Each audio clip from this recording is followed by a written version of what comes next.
Business के अंदर कहते हैं पहले बंदा खड़ा करो, बाद में धंधा खड़ा करो। पहले धंधा खड़ा नहीं करते, पहले बंदा खड़ा करते हैं। हाँ, आपकी मैन पावर कितनी बार बताया आपको बना देती है सुपर पावर। अब मेरे प्रश्न है आपसे भैया, people are assets, yes no? People are assets, answer दो, यस और no? Yes, no, people are not assets, only right people are asset. हाँ, हर आदमी आपका एसेट नहीं होता, गलत आदमी आपकी लायबिलिटी बन जाता है। नमस्कार, विवेक बिंद्रा बोल रहा हूं, फाउंडर एंड सीईओ बड़ा business .com।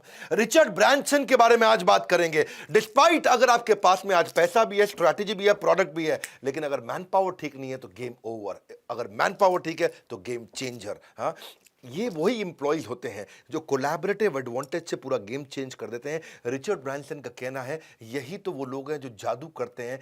They are the ones who are making the magic happen. हाँ, यही लोग हैं वो जो जादूगर जो है ना आपकी कंपनी में, आप नहीं, आपके एम्प्लॉइज हैं। रिचर्ड ब्रांसन एक ब्रिटिश बिजनेस मैग्नेट और पावरफुल इन्वेस्टर, 400 से ज्यादा कंपनीज उनकी। He was नाइटेड by the Buckingham palace. हाँ, जैसे हमारे यहाँ पद्मश्री पद्म भूषण होता है, पद्म विभूषण, भारत रत्न होता है, ऐसे ही वहां knighthood, नाइटेड by the royal family. हाँ, रिचर्ड ब्रांसन दुनिया के सबसे अमीर लोगों में से, लेकिन कभी भी अपनी पढ़ाई पूरी नहीं कर पाए, अपनी ग्रेजुएशन पूरी नहीं कर पाए। इनकी फिलॉसफी क्या है? ऐसी भूख जो कभी शांत नहीं होती, किस चीज की? सीखने की।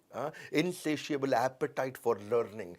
ये ज्यादा पढ़े लिखे नहीं थे, लेकिन इनकी फिलॉसफी क्या है? Extraordinary service to first employees, second client. पहले एम्प्लॉय की एक्स्ट्राऑर्डिनरी सर्विस, उसके बाद क्लाइंट की एक्स्ट्राऑर्डिनरी सर्विस। उनकी वर्जिन एयरलाइन हवाई जहाज उन्होंने बहुत उड़ाए हैं, वो बहुत सफल इसीलिए हुए क्योंकि वो उनके नेचर का एक्सटेंशन था। एक बात रिचर्ड ब्रांसन के बारे में बोली जाती है कि भाई रिचर्ड ब्रांसन अपने एम्प्लॉइज को लेकर के बहुत एम्पैथी रखते हैं। ये मानी जाती है उनके बारे में बात, ये कही जाती है कि अपने एम्प्लॉइज को लेकर के वो कुछ भी करने को तैयार हो जाते हैं। और जो प्रेम उन्होंने एम्प्लॉइज को दिया, वही हवाई जहाज में उनके क्रू ने प्रेम पैसेंजर्स को दिया है। जो उन्होंने अपने एम्प्लॉइज के लिए किया, वही उनके एम्प्लॉइज ने उनके कस्टमर के लिए किया। इसकी प्रॉब्लम क्या थी? डिसलेक्सिया से पीड़ित थे, बचपन में पढ़ लिख नहीं पाते थे, वही दिक्कत थी। लेकिन ये इनके फेवर में चला गया क्योंकि ये दो क्वालिटी बिल्ड कर पाए डिसलेक्सिया के चलते। पहली डेलीगेटर बने, दूसरी लिसनर बने। डेलीगेटर क्यों बने? पढ़ने लिखने में दिक्कत थी, तो खुद पढ़ते लिखते नहीं थे, खुद काम नहीं करते, दूसरों से कराते थे। उसके चक्कर में डेलीगेटर अच्छे बन गए, लोगों से काम कराया, ऑर्गेनाइजेशन बड़ी हो गई। दूसरी, ये अच्छे लिसनर थे। क्यों अच्छे लिसनर थे? क्योंकि अच्छे रीडर नहीं थे, पढ़ नहीं पाते थे, कहते तुम समझा दो मुझको, उस चक्कर में ध्यान से सुनते थे। अच्छे लिसनर बने तो एम्प्लॉय बड़े खुश होगा, अरे बॉस हमारी सुनता है, अरे बॉस हमारी सुनता है। इस चक्कर में, ये दोनों क्वालिटी के चक्कर में कि दूसरों से काम कराना और उनको बहुत ध्यान से सुनना, उस चक्कर में उन्होंने अच्छी टीम भी बिल्ड कर दी और वहीं से ऑर्गेनाइजेशन ग्रो कर गई। इनकी एक सबसे फेमस फिलॉसफी जिसको मैं बहुत पसंद करता हूँ, कहते हैं अपनी एम्प्लॉयज को इतनी ट्रेनिंग दे दो, इतनी ट्रेनिंग दे दो, अपने एम्प्लॉयज को इतनी ट्रेनिंग दे दो कि वो 2 गुना तनख्वाह पे उन्हें कोई भी हायर करके ले जाए। अच्छा, इंडिया में ये बात बोलो तो सन्नाटा छा जाता है। इतनी ट्रेनिंग दे दो एम्प्लॉय को कि 2 गुना तनख्वाह पे दूसरा आदमी हायर करके ले जाए, लेकिन उसके बाद उनको इतना प्रेम दो, इतना प्रेम दो कि 5 गुना तनख्वाह पे भी कभी छोड़ के ना जाए। हाँ, ये है मेन मुद्दा। ट्रेनिंग तो खूब दे दो कि डबल सैलरी पे भी चला जाए, डबल सैलरी को तुरंत मिल जाए, कोई भी आए डबल सैलरी पे उसको उठा के ले जाए, लेकिन प्रेम इतना दे दो कि 5 गुना सैलरी भी दे तो छोड़ के ना जाए। ये थी इनकी फिलॉसफी। रिचर्ड ब्रांसन के बारे में माना जाता है कि उनकी जो असली स्ट्रेंथ है ना, वो उनकी पढ़ाई लिखाई नहीं थी, उनकी असली स्ट्रेंथ उनकी टीम थी। ये he puts himself in his employees shoes, कहते हैं ना वो कहावत। उनके उनकी तरह सोचते थे, अपने एम्प्लॉयज की तरह, और तब उनकी इनसाइट को अपना इनसाइट, उनकी इंटेलिजेंस को अपनी इंटेलिजेंस बना लेते थे। इतना रिस्पेक्ट किया उनको कि पर्सनली मिलना हर एक से, उनको ध्यान से सुनना। इनके बारे में बोला जाता है द वॉक अबाउट, यानी कि मोडस ऑपरेंडी क्या है? Managing by walking around. ये केबिन में बैठने वाले आदमी नहीं है, इनको पसंद नहीं केबिन में बैठना, वहां घूम घूम के ऑफिस चलाना। रिचर्ड ब्रांसन पूरी दुनिया जानती है। रिचर्ड ब्रांसन समझ तो लो कौन है रिचर्ड ब्रांसन। केबिन में बैठने वाले अरबपति नहीं थे ये कंपनी में घूम घूम के एम्प्लॉय से मिल मिल के, और साथ में डायरी पेन हाथ में रखने के मामले में बड़े फेमस थे। जब भी कोई एम्प्लॉय कोई फीडबैक दे, कोई करेक्शन दे, कोई सजेशन दे, उसको लिख लेते थे, उस पर एक्शन लेते थे। तो अपने एम्प्लॉयज से पहला कस्टमर, इनको एम्प्लॉय को पहला कस्टमर मानते थे, बाजार का कस्टमर को सेकंड कस्टमर मानते थे। इतना उनके साथ में उनको ऑब्जर्व करना, और इससे फायदा क्या हुआ? एम्प्लॉयज को यह लगा कि ये रिचर्ड ब्रांसन हमारी टीम के पार्ट है, ये नहीं कि दूर से केबिन से हमको देख रहे हो, टीम का हिस्सा बन गए हैं। वो फीलिंग ने एम्प्लॉयज को बहुत ओनरशिप का फीलिंग दिया। अगली लर्निंग आपको इनकी बताता हूं, जो इनकी मां ने इनको बचपन में दी। इनका जो लीडरशिप स्टाइल है, वो उनकी माँ के कारण आया। हाँ, तो प्यारी माँ वो क्या कहती थी इनको, जब भी रिचर्ड ब्रांसन किसी के बारे में बुरा बोले, जब भी किसी के बारे में बुरा भला कुछ कहें, तो माँ क्या कहे, शीशे के सामने खड़े होकर कहो और अपने चेहरे को देखो। अब ये शीशे के सामने गुस्से में जाके बोले तो उनके चेहरा नेगेटिव दिखता था, और नेगेटिव चेहरा इनको 10 मिनट अब देखते थे अपने आप को, तो उनको लगता था कि यार जो मेरे चेहरे पे नेगेटिव दिख रहा है वही शीशे में सामने आ रहा है। वहां से इनको बात समझ में आई कि मेरा अगर नेगेटिव इमोशन चेहरे पे होगा तो सामने वाले के अंदर नेगेटिविटी निकाल के ले आएगा, और मेरे चेहरे पे पॉजिटिव इमोशन होगा तो सामने वाले की पॉजिटिविटी निकाल के ले आएगा। ये बड़ी लर्निंग इनकी, इनको बोले जीवन भर मेरे को बहुत काम आई। रिचर्ड भाई का कहना था कि जिंदगी भर ये लर्निंग मुझे बहुत काम आई कि जो मेरे चेहरे पे इमोशन होगा वो सामने वाले की जिंदगी में निकल के आ जाता है। मैं अगर चेहरे से पॉजिटिव हूं तो मेरा एम्प्लॉय भी अंदर से पॉजिटिव उठ के आता था, और मैं अगर चेहरे से नेगेटिव हूं तो एम्प्लॉय भी ये इनकी माँ ने इनको प्रैक्टिस कराया बचपन में। शीशे के सामने गुस्सा करो खड़े होकर के, पता चलेगा तुम दिखते कैसे हो। ये अपने आप को देख के घबरा गए, वहां से इनको बात समझ में आई। ये माँ का लीडरशिप लेसन जिंदगी भर इनको बहुत काम आया। ये बोलते जिंदगी भर इतना काम आया, कहते हैं कि उसके बाद जब मैं लीडर सिलेक्ट करता हूं अपनी कंपनी का, तो ऐसे लीडर सिलेक्ट करता हूं जिसके चेहरे पे एंथुसियाज्म हो, मुस्कुराहट हो, उसके बाद पूरी कंपनी अपने आप मुस्कुराने लगती है। ये हायरिंग के टाइम पे इनका एक रूल है। वो रूल क्या है कि जेनिटर से डायरेक्टर, जेनिटर कौन होते हैं अंग्रेजों के यहाँ, जेनिटर जो पोछा मारने वाली देवी जी रहती हैं, साफ सफाई करती हैं, उनको बोलते हैं जेनिटर, यानी कि ब्लू कॉलर्ड बिल्कुल जूनियर स्टाफ है जी, साफ सफाई करने वाला। जेनिटर से लेकर डायरेक्टर तक ऐसा आदमी हायर करो जो सबके नाम याद रखने की क्षमता रखता हो। जेनिटर से भी वैसे ही बात करता हो जैसे डायरेक्टर से बात करता हो, जैसे डायरेक्टर को इज्जत से बात करे वैसे ही पानी पिलाने वाले से भी इज्जत से बात करे, उनसे प्यार से उनका नाम ले, उनसे बात करे, उनको खड़ा हो, उनको पहचान सके, जो उनको सुन सके, उनको समझ सके। इनका कहना था हवाई जहाज क्या होता है, हवाई जहाज तो एक बैठने वाली बस जैसे उड़ने जैसी बस है, बस एक बस है जो उड़ रही है, वही तो होता है हवाई जहाज। लेकिन असली बात हवाई जहाज में वो उड़ने वाली बस नहीं है, असली बात है कि अंदर आप बिहेव कैसा कर रहे हो पैसेंजर के साथ, वो निर्धारित करेगा कि अगली बार कस्टमर हमारी कंपनी के हवाई जहाज में उड़ेगा कि कॉम्पिटिटर की कंपनी के हवाई जहाज में उड़ेगा।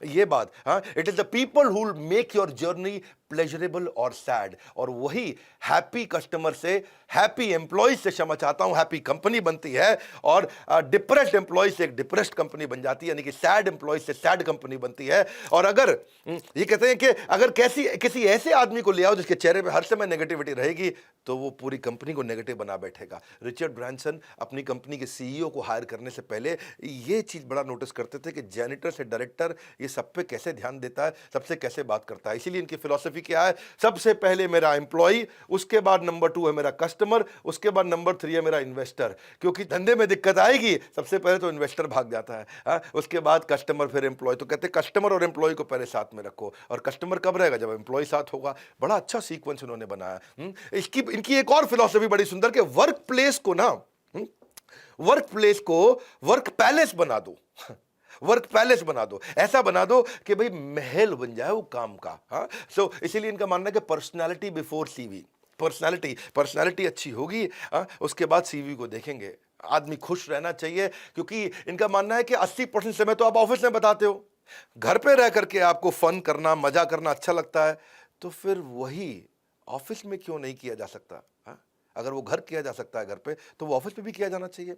तो ऑफिस में कुछ ऐसा करो कि हर समय एनर्जी बनी रहे, एक्साइटमेंट बनी रहे। हाँ, तो so that people who are eager to have fun at work place, वो सब लोगों को हमेशा इंथ्यूज रखते हैं, हाई एनर्जी रखते हैं, और यही स्ट्रेंथ है इनकी। इसलिए हायरिंग करते वक्त भी इनके बड़े अच्छे टिप्स हैं। चलिए इनकी हायरिंग के टिप को समझो। पहला, मेरी ताकत क्या है और मेरी कमजोरी क्या है। दूसरा, मेरी टीम की ताकत क्या है और उनकी कमजोरी क्या है। तीसरा, ऐसे लोग हायर कर लो जो हमारी ताकत को की जरूरत नहीं है, जो हमारी कमजोरी है उसको आगे पूरा कर जाए। खत्म, simple, balance out the weakness.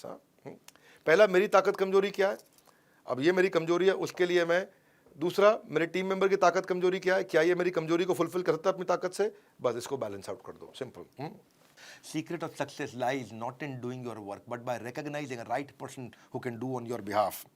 ऐसे आदमी को ढूंढो जो आपके लिए काम कर सकता है। Hire people who are better than you. Look for people who aim for remarkable work. जो एक्स्ट्रॉर्डिनरी काम करना चाहते हैं, इच्छा रखते हैं, जिनके नेचर में, प्रकृति में बहुत जबरदस्त काम करना, जिनको एवरेज के साथ एलर्जी हो गई है। हमें बीमारी है बड़ा बिजनेस कंपनी में। हाँ, एवरेज क्या है, एलर्जी टू एवरेज। हमारे को बड़ी बीमारी है, हमारे को एकदम एलर्जी हो चुकी है एवरेज से। एवरेज काम नहीं करना, एक्स्ट्रॉर्डनरी करना है। ज़्यादा थोड़ा समय लगेगा, कोई बात नहीं, काम करेंगे एक्स्ट्रॉर्डनरी। मैं 5 पॉइंट का फॉर्मूला मेरा वाला देता हूँ, मैं क्या फॉर्मूला यूज़ करता हूँ। आज मेरे ख्याल है ट्रेनिंग कंपनीज के अंदर न केवल एशिया बल्कि पूरे वर्ल्ड के अंदर इतना बड़ा टीम साइज, इतने सारे ऑफिस, इस लेवल का रेवेन्यू लीड करने वाली बिजनेस ट्रेनिंग कंपनी शायद पूरी दुनिया में हम अकेले ही हैं।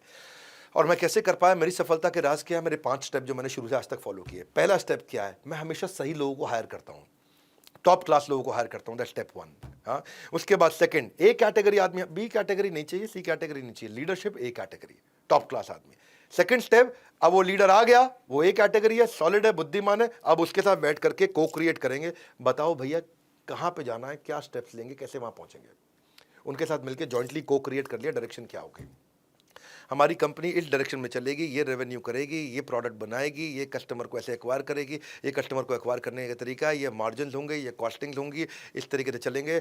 वो भी कहता है हाँ सर इस तरीके से चलेंगे, वो 2 अपने आइडिया देता है, मैं 2 अपने आइडिया देता हूँ, दोनों भाई मिलकर के हम आइडिया बना लेते हैं। तो हमारे लीडर के साथ में जॉइंटली को क्रिएट कर लिया। तीसरा स्टेप, अब उसके बाद में डायरेक्शन मेरे साथ बनाओ, डिसीजन अपने आप लो। सुनो मेरी बात, डायरेक्शन मेरे साथ बनाओ, लॉन्ग टर्म क्या करेंगे, डिसीजन डे टू डे के तुम अपने आप खुद लो, क्योंकि तुम एक कैटेगरी के आदमी हो। और फिर चौथा, अब मैं उसके बाद उनको अपॉर्चुनिटी देता हूं टू स्प्रेड देयर विंग्स, के खुल के खेलो। कैसे खेलो, खुल के खेलो। गलती भी करो मैं उसको झेल लूंगा, पर खुल के खेलो। खुल के खेलोगे तो तुम 100 की जगह 150 कर जाओगे, गलती करोगे तो मैं झेल लूंगा। खुल के खेलो। अब वो ए कैटेगरी आदमी हूं, खुल के खेलने दोगे A+ बन जाएगा।